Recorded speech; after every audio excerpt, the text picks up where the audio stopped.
The vegan was like, I'm tired of these mother effing places giving me mother effing salad. He broke down. He's like, I'm not a dang giraffe. That was.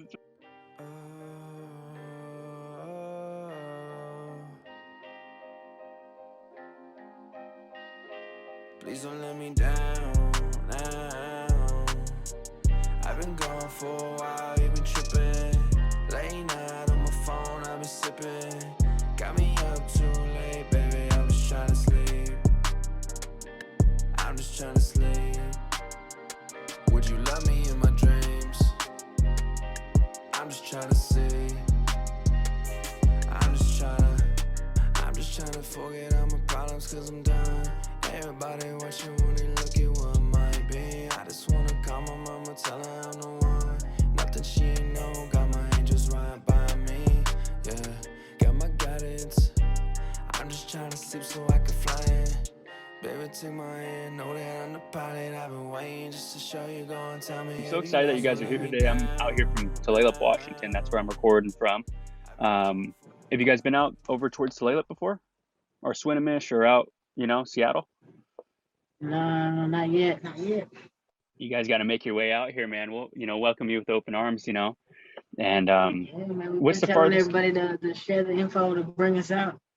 Yeah, for sure. We got a lot of events out here. A lot of events slowly opening up since COVID, especially, amphitheaters and casinos and a lot of great places. And moving into that, I see you guys are on the road quite a bit. I see you guys travel. And your what does it say? Truck or traffic lights or traffic stop, what you guys do in the story. Yeah, traffic jam. I think that's a good, I like that a lot on stories because it shows people where you are. It, your guys' music goes with it, or whoever's music you're jamming to. I think that plays a good part. So I had a couple of driving questions for you guys before we get into like the, the story and stuff. Who drives the most out of you two? I'm the driver. Oh, you're the driver. He's the getaway driver. You're just the, was that decided? Is there a funny story behind why you drive, or just it's just your car and your name? He drives more because I have the license. I freak out taking tests, so I've never gotten past the written part. Mm-hmm. I can drive. He has this thing where he get distracted really easily. So the light will change green and be like, "Ooh, that's a pretty light." They just sit there till the car honks at him. Oh, fool! Yeah, or I drive. I like to drive slow. So just seeing on the, I was just over in my girlfriend is from Tuscarora over on the East Coast. If you guys know where Six Nations is, and we were driving over to Mohawk territory, and we were stopping along the road, a couple times, and I was wondering, as people who are always on the road, what is your guys' go-to place to eat or snack? Like I know there's people get, waters every time, Cheez-Its. What's your go-to snack? Subway. What was you thinking? I like almonds. Almonds? If you get like a big bag you talking about an actual snack. I'm talking about like a restaurant. Yeah. Well, what was you asking? Like an actual snack or a restaurant? Let's do both. So restaurant first and then snack after. And a drink too. Ooh. Well, it used to be before COVID shut down, our favorite drink. It was Sobe, which is basically a juice. Yeah. Mm-hmm. And it was natural juice, no artificial anything. It's cheaper making our own anyway, so it's pretty cool. And like I said, I like a big bag of almonds so that we don't have to stop. Like if we have like a 2-hour drive or whatever, and we're like, I don't want to stop, snack on that until we get there. Or if we want to eat before we get there, we stop Subway, Chili's, or barbecue something. No fast food. No fast food. I saw that in an interview. KFC is the fastest we go. Oh, okay. I saw that in an interview, and I wanted to follow up with that. I don't remember who did it, but I was, researching before the pod. You guys are trying to switch to plant-based foods. How has that been, especially being on the road? Because I know that's hard. Oh, very hard. Luckily, a lot of stores have gained access to those types of foods. Yeah, it's more demanded now. So a lot of places are having to add it to their menu. Matter of fact, we discovered that we could go plant-based for a long time while being on tour. We went on the Extreme tour, and there was basically, they took turns like, let's eat this, let's eat that. And we were riding with them, so we were like, yeah, we'll try it. We'll see if it's good. Yeah. And a lot of the stuff they was making was good, and it was funny because like we would do these events and people would host us, and they knew a vegan or a vegetarian was on tour, so they would always get salad, and the vegan and the vegan was like, I'm tired of these mother effing places giving me mother effing salad. He broke down. He's like, I'm not a dang giraffe. He took the keys or something. He said, he's like, I'm going to Walmart. I'm gonna make everybody what I eat, and everybody has to eat it. He's like, I'm gonna show them what I eat. And so we went up there and got some vegan sausage. He made stir fry, and oh my God, it was the bomb. It was pretty dope. We were like, yo, yeah, we buy that sausage to this day. It's better than actual meat sausage. It's pretty dope.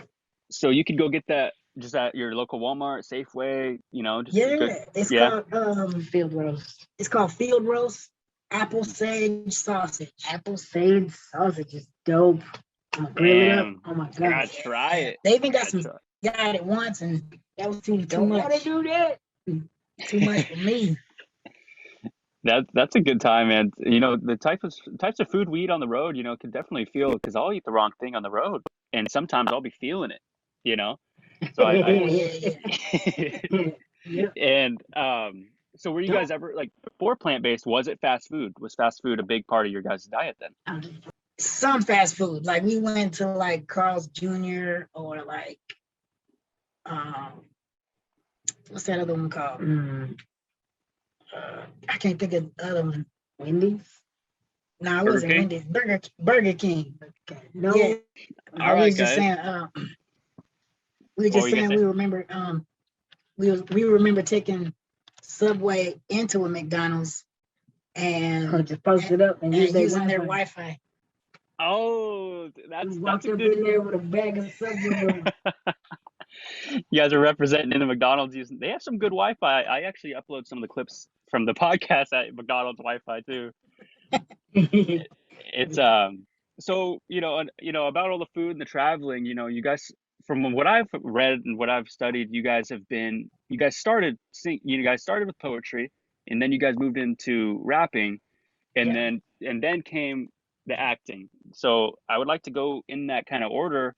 When he first started, I was doing poetry. I was dancing like Michael Jackson. He was already on stage rocking it. So I was doing that, and then I started doing poetry to a beat. I don't know if you remember, like back in the day when BET and HBO used to have these little poetry things, and it'd be like some music, and these dudes would be like. So I did it, and somebody came up and said, yo, I like to rap. And I was like, yo, rap. Okay. So I wasn't really, I was listening to like Michael Jackson, Metallica, MC Hammer, James Brown, stuff like that. And I was like, I bet I could write similar to what I'm listening to. So started writing and put it on a radio show where they had this thing called Kiss or Diss. And everybody kissed it. And I was like, maybe rapping is what I'm supposed to do. So then I started adding rap to my dance routines. And then once I started getting bigger and doing bigger shows, I had him come on and tell jokes. And then he was all like, I should make a funny album, like with comedian stuff in the raps. I would write rhymes with the jokes in them and say something funny in the rhyme. Where they interlude between tracks, skits, and then this was during the Bone Thugs and Harmony time, so they were really big back then, and I just took my characteristics, funny, and added the bone, and then slowly that grew into an acronym. So that actually means fully united, new nourished young brother of noble essence. Wow. Funny bone. Yeah. Funny bone. Funny bone for sure. Hey. Hey, that's a good one. I mean, that's cool how you managed to make it every word, accurately, in that sense, Right. and Yeah. a lot of people, they'll have something like that. I'm like, that doesn't really fit, but that fits, and I think that's what makes it special. And so going from, starting from poetry, from where you were then starting to write music, how do you feel it is now when you write it? Like, what's your process Mm. nowadays?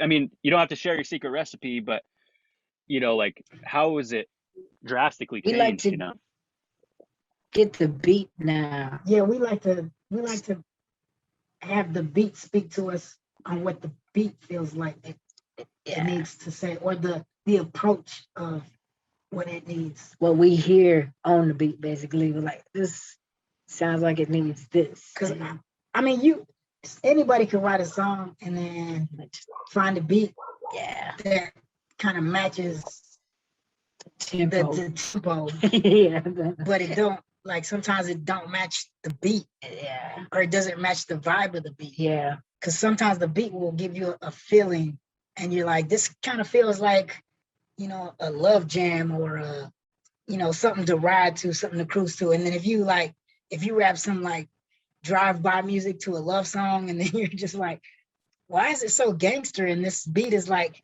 makes me want to like, go hang out with a chick, but this is talking about it.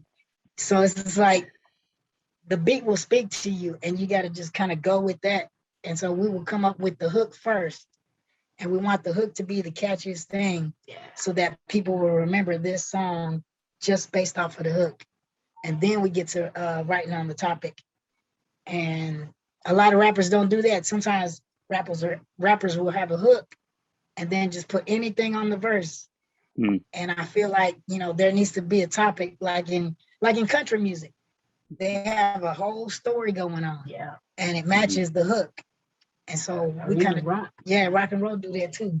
Yeah, you gotta stay on topic. So that's what we like to do, is a lot differently than a lot of other rappers. So I see you guys listen to a lot of variety of music, and I see metal on your on your traffic jams a lot too, and I see rock, and it's cool to see that you guys are in a space that, as musicians that are in the rap game, you guys aren't just listening to rap, and I feel like sometimes rappers are just kind of jamming to rap sometimes. And I feel like seeing seeing to how you guys are comparing, like, oh well, country has a whole song, has a whole story, and I would say almost the blues is like that too. Oh yeah. So it's cool to see that you guys are listening, because I like to listen to a lot of stuff too. And in the traffic jams, sometimes you get sick of one genre and you move to other ones. So that's cool to see that you guys are doing that. Man, I could just keep talking and talking. We like to give our followers a view of what we listen to, the type of music that we listen to, because all the stuff that we jam to is kind of like what we do. It's clean, quality content, no nonsense. So there's not a bunch of cussing every other line. It's not songs about doing drugs and getting drunk all the time. It's all clean, quality content, no nonsense. And yeah, before I was living a very messed up life, full of stress and drama and anger, suicidal thoughts and stuff like that. It was the music that was egging me on and into doing certain things. And once my music changed, once my music changed, the way I was writing, I had to also change the music I was listening to help me keep me motivated, because certain music will draw you back. So like, it's like when you have an ex-girlfriend and y'all had a song together, and every time that song come on and you're like, I can't listen to that song because I keep thinking of her. It's kind of like that. So what I've done is, I've changed my whole playlist, and it's helped keep me motivated to stay on the right path. I say, if you want out the dumps, stop going back for the trash. That's a good point, because that's, like you said, it's only going to draw you back, And, coming from that sense, I'm personally a sober, haven't done anything like that. Are you guys sober? Do you guys do any of that? Or because you guys are clean quality content. Yeah, Sober so life. we rap about it and we live about it. Yeah. So Yeah. it's just like, No drink, no smoke, nothing. hmm Yep. Yeah, I'm with you guys on there that ain't no- right there, bro. Yeah, man. Congratulations. Hey, because Yep. there ain't no pros to it. Don't do it. It's hmm like those temporary satisfactions. And we always, when we do speaking events, we tell people, man, them lies don't satisfy. And it just leave you chasing that dragon in a hmm circle. You got to go back for it. And it don't leave you happy. It don't bring you to nothing. It's just a waste of time and a waste of money. It's a waste of life. Yeah. It definitely, it plays a part in that never-ending cycle. I'm with you. You're always chasing it. I want to say that we're not against medicinal use of like marijuana, because I actually use CBD oil, making excuses to just get high all the time. It's not cool. hmm yeah, there's a thin line between using it for medical use and just using it for pleasure. And I feel like a lot of people will take something that was supposed to be sacred and unsacred that thing. Like I don't in a think you're supposed ceremony. to smoke any kind of medicine. That's a good. I like how you said that. It's a thin line. It could get crossed really, really easily. Well, moving into the next thing, like I was saying with the music. So, would you guys say your guys' first big break was AGT? Was it America's Got Talent? Would you say was that kind of your first big, or what was your first like we made it moment? I think AGT was the start of the international. Yeah. Okay. So like there's been like steps. So the first time we got played on a major radio station, here in the city that everybody listens to, we were like, oh, we made it. And then we made the newspaper. And then we were like, oh no, we really made it. And then we got put on like a really big award show concert where we were the performers, and we were like, oh, now we made it. And we got into the news station interview. The news station interview and the morning show, and then we were like, okay, we made it. And then it just kept going up from there, and we were like, oh, now we're on AGT, now we're on PBS, now we're opening up in Canada for like Billy Ray Cyrus. It was crazy. Oh, that's so who was your guys' biggest inspiration then? Seeing these steps, it's got to be inspiring. Like, oh my God, who's your biggest inspiration? Would you say? Michael. Yeah, like Michael Jackson's like whole like the way he wanted to entertain people. He wanted to keep people's eyes locked onto that stage. And the fact that his music was just like ours. It's clean and very, very catchy, clean. Like we wanted that. We wanted our music to be as catchy as Michael Jackson's music. So a lot of people would be like, it's too And when we do shows, we wanted our stage presence to be just like Michael's. Nobody forget coming to a Mike Bone concert. Yeah. Oh yeah. So, our whole Mike Bone, I guess, band name was based off of rock stars. How rock stars had a logo for their name, had merch for their stuff. How basically how rock stars promoted. And we were just like, yo, we want to, whatever Kiss is doing, we got to do it. If they got stickers, if they got buttons, if they got t-shirts, they got a car, we wanted to do it. So we was like, yeah, learned in there. That's called marketability or whatever, marketing, something like that. So we got into all that. And I saw you guys quickly withdrew from having Mike Bone on your car because it eventually turned on you, right? Because people were following you, right? Is that what happened? Oh my God. What happened after AGT, after the whole TV exposure, people started like knowing who he was, and it was just like driving around in a car with your name on it. People running into the store that you parked at just to come say what's up, and then People trying to follow us home. Jeez. Yeah, we had our car broken into one Oh, time. yeah. What? Boy, I ran outside so quick. I was like, did you just break my window, homie? We ain't even got nothing. And he was like, who want to get shot? And I was like, oh, now you threatening me? I was looking for a rock. I was like, yo, he threatening me. I was like, son, he about to catch this. So I don't know. I was heated. I was mad. Or I was like, yo. So I turned around, I calmed down, and I was like, all right, man, it's a small town. We're gonna find you again. So I started taking mental pictures of his whole car, every dent, every spoke on his tire. I was like, yeah, all right. And we seen him again, and we basically was gonna tell him back to his house and break his windows out. Mike Bone, you don't mess with Mike Bone, bro. No, man, we from the hood, man. that Yep. hood reflex catch up on us sometimes. It just comes out. It comes out, man. I like it. You know, it's who you are. You know, you're not faking who you are. You know, and I think that's a big thing. Why I wanted to reach out to you guys, because I've seen across your guys' whole content, you guys are the same guy. You know, and then playing into the part of, you know, America's Got Talent, and now, you know, Reservation Dogs. You guys aren't switching who you are, and I think that's why a lot of fans can gravitate towards you guys, because I see that. And so in America's Got Talent, did you see that when you went into auditions? I know there's a process, and if you could explain the process of how it worked, how did it go? Did you just, they came to OKC, then you guys were like, let's go check it out? Is that how it kind of went? They were having auditions, and well, our first time auditioning was in Dallas. Oh, that's right. And we actually drove there and waited in like the whole day. And then when they seen us, they were like, yo, we ain't looking for rappers. We're not looking for rappers. And then the next time they saw one of our old TV specials of us rapping a song called Welcome to Oklahoma. Yeah. And it was a very slow song, and it was very early in the morning. It's a hot song, but it's not a performance song. Yeah, so it was just like, it was like, that's what y'all saw and y'all want us on the show? Yeah. So we basically told them, you know, what they told us. We like, nah, y'all ain't looking for rappers.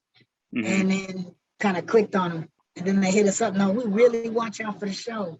And we're like, all right. If y'all really want us for the show, you got to get us out there. So we made them buy tickets, and we flew to San Antonio, was the place they wanted us to do it. And then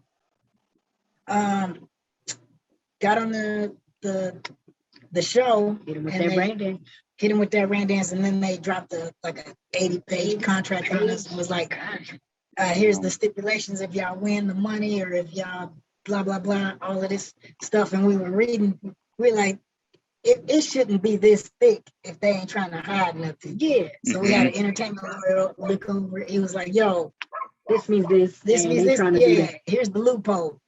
Stay on and get off until, as long as you get off before the live rounds, you're safe. And we were, you know, it was kind of like a shady contract, or a shady record deal. Yeah. And if we would have stayed on, we would have been locked. Damn. We had to get out after working for chump change. The only reason we did it was free promo. Hey, I mean, at that point it did. And then, so in that sense then, so like you guys said, the live, you guys made it in front of the live. Does everyone go there? Or is there pre-auditions before that one? Because I'm pretty sure there's probably like 2 pre-auditions until you guys get in front of like the main judges, right? Yeah. So the first time we ever auditioned for America's Got Talent, you sent a videotape in. No. But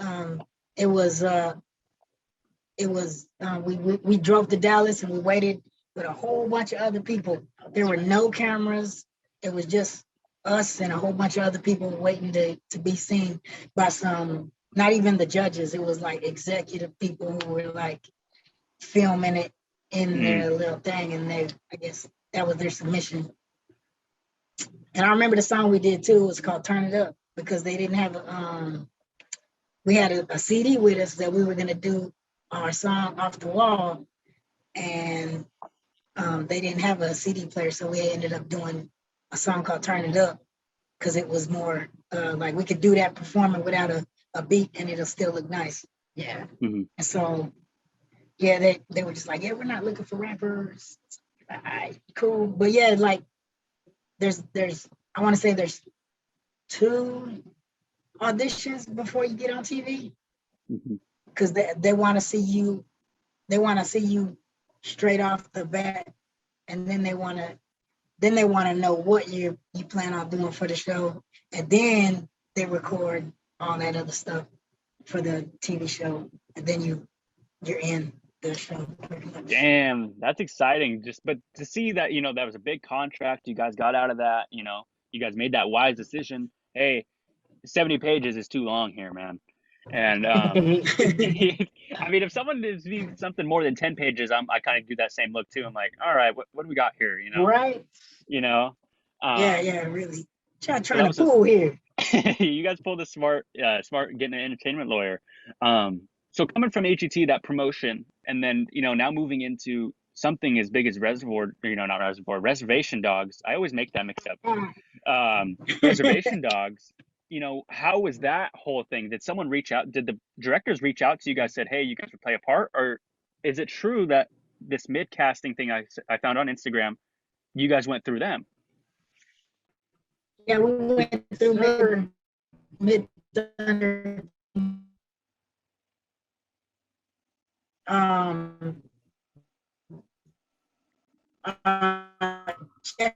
manager, and then but COVID kind of shut down all the touring last.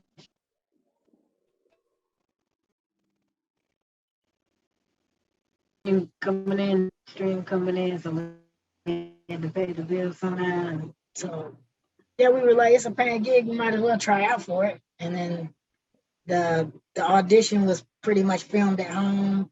We were reading the script pretty much off the TV, and the script they gave us had cuss words and semi lame jokes in there, so we switched it up a little to make it a little bit more funnier. Yeah, we did our own thing to it, and they loved it. They said the part was pretty much just looked like it was made for us. So. Oh yeah, you guys play the part so well, and I think that again, going back to who you guys are, even in the show, you guys said, hey, this is who we are. With the swearing, we can make it funny without having to do that, and I think that's what makes it so great. I just watched episode 3. I'm 1 episode behind. I tried to catch up before the show, but it's so cool to see natives in media and see something as great as Reservation Dogs. What do you guys think? What makes you hopeful for something as big as Reservation Dogs from here on out? Like, what's the next thing you think? I feel like a native pride in a bunch of city natives who normally wouldn't have thought about, digging into their roots, because we were them. Like, we didn't get into our native culture into our late teens just because he had to write a song for high school. My senior year, they didn't have no talent show, and I wanted to go out with a bang. So there was a cultural day event, and they said for me to get into that, I had to write a song that was ethnical and education. So we got into the books, got online, started going to powwows, started getting into our culture, and we fell in love. Yeah, we fell in love, and rain dance was born. Yeah. And, so yeah, I feel like the same way that our rain dance sparked a pride in us for our indigenous cultures is going to happen with this show, because a lot of these urban raised natives are usually just hanging out with urban people. They're not hanging out with, hence the hood accent. Yeah, hence the hood accent. That's why we get a lot of heat from some of the natives on the res. It's like, why y'all trying to sound black? This is us. This is we grew up around black folk. This is how we was raised. My cousin is black. That's who you are. It's gonna have. I feel like it's really gonna put a real big dent in that separation. Yeah, I think so too. It's gonna draw that line and say, hey, we're here. We got stuff that we want to promote as Native people. A lot of other cultures have that space to have that part in the industry. It's definitely awesome to finally be getting some recognition and representation in the media, and even just recently the news finally talking about all the missing and murdered women and then the children as well. So that's finally dope. I mean, it's a relief, a little bit of relief. Hmm. So I have another couple questions about Reservation Dogs. In a sense, who is your favorite person to work with on set, would you say? Other than each other. You know, you guys could say each other and save yourself, but I don't know. Oh, Bobby, Bobby Lee or Zahn? What was you thinking? I would say Zahn, but Zahn was my first pick, but then I thought Bobby Lee was cool too. hmm uh, Well, we didn't get to do any scenes with him. but all the kids though, they hmm was dope. Yeah. I was kind of fangirling over Devery, but that's just because I watched her on the Blood Quantum, and then I watched her on the Order, and because I was watching, we were even auditioned for the show, and then when I found out she was on the show, I was like, no way, Starstruck. It was like, Dang, starstruck and stuff. that's So I pretty was like, cool. hey, So Bobby Lee, I mean, I got some connections somewhat in LA with, you know, some comedians down there. And Bobby Lee was a guy who I reached out to when I first got into podcasting to try to work for Tiger Belly, actually, his podcast that he has. And I saw you guys took a picture with him on your Instagram on with Bobby Lee. And I was like, no way, did Mike Bone get on Tiger Belly? Is that, or did you guys talk about that possibly? Was there like a no, we possible, didn't even talk about that. no, oh man. we never even talked about being on his show. It's just wrapped up in the moment. It was a Mhm. It was Red Dog premiere yeah. in So LA. we had just got off stage, and he came up and was like, y'all was so good, and he's like, people are really gonna love y'all when they see y'all. hmm So Oh yeah. yeah, so He he had a really cool, I liked his scene a lot. It was really funny. He's a funny guy, you know. He has that kind of like that same thing you guys have, that ability to make people laugh without really trying, like with the, you know, in the nicest of ways, like, you know, he doesn't really have to put on a whole big show to get one laugh, you know. He could say one thing like you guys can, you know. And I think it's a good ability to have, especially in an industry that you're only on scene, you know, as guys who, you know, it's focused around those kids. When you guys come in, it's like that spotlight instantly goes to you guys in that sense that you can make someone laugh, and that's really cool, I think. Yeah. And I have one more thing about the Reservation Dogs. What was the biggest hurdle you guys faced? You know, as like, was it totally brand new, like nervous? Were you guys nervous going into this audition? I wouldn't say we was nervous. It just kind of came natural. And we've had a lot of practice on camera with different interviews and different projects that we've been working on, shooting music videos even. I think we slowly got comfortable behind the camera, or not behind the camera, in front of the camera. We slowly got comfortable in front of the camera, and so it just kind of came natural, and we just had to be us. yeah. Only time I got nervous is on them bikes. No. Have you guys bike So guys? no. I mean, I So like riding the bike, but it's been a while. when we first read the script, it says we roll up. He said, I'm thinking I think we ride. we riding. Like we pulled up and he says his line. Nah, we there. get there and it's two bikes, and I'm like, oh, it's been a while. And these are old school Schwinn with no cushion on the seat. So we got that Indian booty. So it was bad. Yeah. Please tell me you guys got those at are they on set, or you guys have them at your Yeah, house? No. No, I mean, yo, I would have been practicing because I mean, took them a couple tries to get used to them bikes work out a whole different muscle. And so like the next day off of that first scene we shot, I was like, oh. How many times did you guys use that bike that day? Were you guys on there all day, would you say? We was on there for a couple hours at least. Yeah, they had us. Well, they had us. The first time they had us just pull up and go buy some chips. Then the second time they had, or toward the end of the day, they had us ride around in the circle in the block while the people were saying stuff. Yeah, the cul-de-sac. And then they were like, "Oh yeah, we're gonna film y'all riding all the way down the street." And so we did that about 6 times. They were like, "Go straight. Okay, now weave in and out of each other. Okay, now take up both sides of the road." And then they were like, "Okay, well, don't go so fast." And then we were like, "Okay." But yeah, by the time filming was pretty good. The next day was like, "Oh, my legs! What muscle is that?" And that's after even like walking around on set, like going through the trailers, the makeup trailer, the hair trailer, and then back to our trailer to change clothes because we got to get in the outfit, not the costume, whatever they call it, and go get mic'd up. So I mean, there's a lot of moving involved, but it was cool.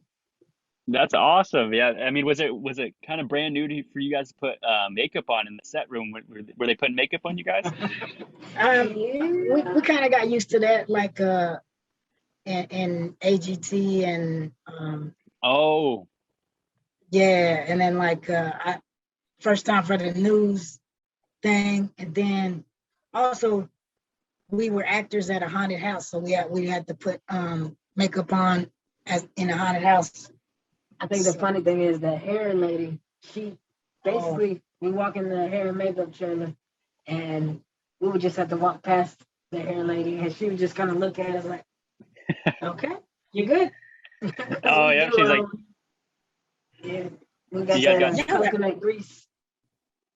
Well, that's good. So what, I mean, as a Costa Rica native out here from Tulalip, I've never grown my hair out. I'm actually in the process of growing it out right now. Hey. But what do you guys think about growing your hair out? Are you guys all for it? Honey over here.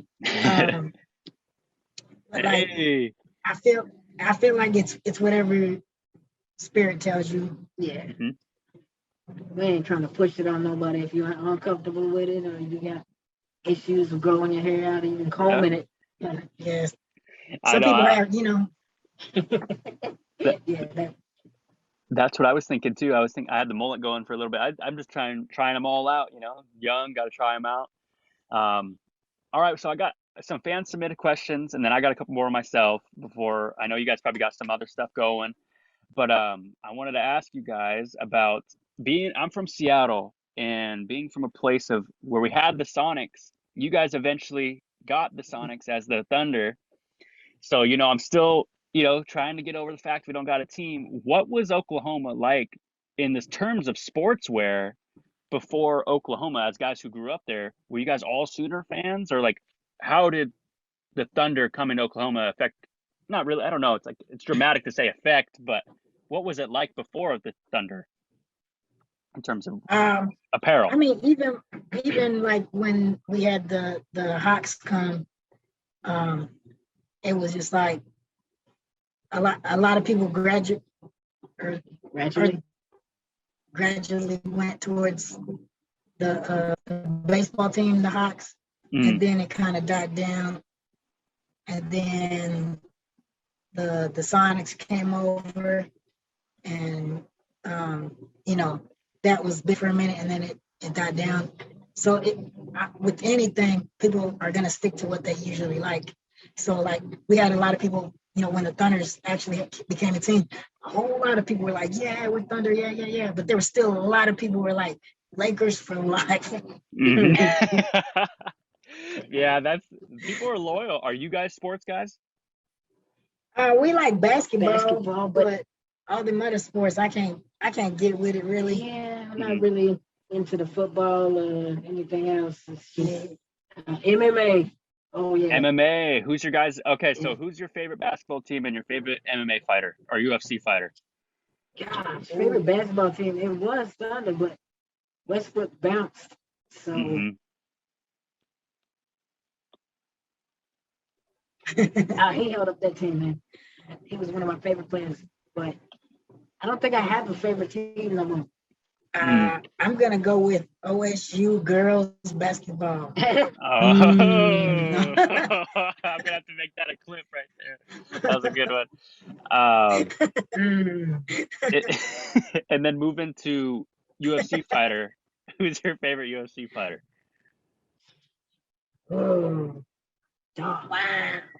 Okay. What's that dude that did the flying knee? Was that McGregor? did the flying knee to dude? No, it was a black dude. He flew in with the knee to the head, like right off the belt. Are you talking about Bones Jones? Is it? I don't know. I think Is I it want to say it was Adesanya? Usman or something. Oh, might have been Adesanya? Usman. It might have been. I don't know. Usman. Yeah, that's who it was. It was Usman? Yeah. It was dope. It was dope. There's so many good fighters though. I just like the sport in general. I don't know their names. I just see want to people see bleed. Yeah, that's all right. So my last question I gotta go with is, this was a fan submitted question and also something I was wondering too. As on set, you guys are eating chips. Are you guys allowed to say what chips you guys were actually eating in those chips? Like for like the truck that the kids stole in Reservation Dogs, what chips were you guys actually eating, or was it just almonds or We just- something in those bags? We actually never personally. We never ate them. Yeah, we personally never ate the chips. But from what I heard, it was pretty much like Lay's with cayenne pepper on it. Oh, okay. That's what it looked like to me. They were just prop chips. It wasn't a specific brand or nothing. Everybody keeps asking what were they? Yeah, I think they should actually come up with them flaming flamers, because it's a lot of they missing out on good merch. I think if they do that, Oh, keep it natural. No artificial crap like all these other chips. oh yeah, it's hard to, especially if it's like the flaming chips, they're red, and I know red dye is not really a big thing. You know, some people get affected by red dye, especially in flaming hot yeah. Cheetos. That stuff is dangerous. It is. So, so this is like another question I just made up. So I see you guys are in the merch. You guys have a heavy merch line, and you guys push the merch really heavily, and that's awesome because I need to get some merch. But what is your guys' favorite merch? Is it the one you guys are wearing right now, your newest one? Oh, our favorite merch. Okay, our recently We have a design. grab that thing right there. We have a T-shirt, and we just got those It T-shirts. looks official on a T-shirt. Oh my God! Damn. And we got these leggings, backpack. So We got a face mask in that same design too. I might need to order that backpack. Is it on the site yet? Yes, sir. it is on the site. Yep. Can you pick different Okay. colors? I mean, if you message me, like if you don't want black and you want a different background color, just message me and I'll hook it up. Okay. And even that for the T-shirts and the leggings, anyone who wants Inbox us. a specific color Email us. besides black, just message me and say, can I get that on a red or whatever, Okay. and I'll hook it up. I got before the show ends, I gotta ask you guys your sizes because I actually just got some new merch coming. It's my first merch that I'm making. So what I'm gonna do is, but before I end it, I just want to see if you guys have any tours that you guys have coming up. You guys want to promote, social media, plug away, whatever you guys want to plug. We get the calendar out. Let me check my Palm Pilot. Yeah, we are actually booking right now since people are starting to wear their masks and get their vax and whatnot. Events is opening up, so we are booking all kinds of stuff. We have a nonprofit in Tulsa, September 16th, that we are doing. September 19th, we're doing the Fan Festival Museum in Oklahoma City on the Plaza stage. That's that. Cherokee Parade, the Cherokee Day holiday, whatever, in North Carolina. That's October 6th, 5th through the 7th. We'll be there for the parade and everything. So, and we still setting up different things, and we're getting dates and details so we can put it on the website. MikeVonMedia.com has all the details. Right now, some of those things are not on the website because we don't have all the details. Mm-hmm. But stay tuned. So get us the details. Dude, you guys need Hopefully to be out Washington here, and Canada, yeah. You guys need to be out here because there's a lot of, I know even on my res we got a lot of people out here who fans, and I'm sure just in my res you guys haven't been here yet though.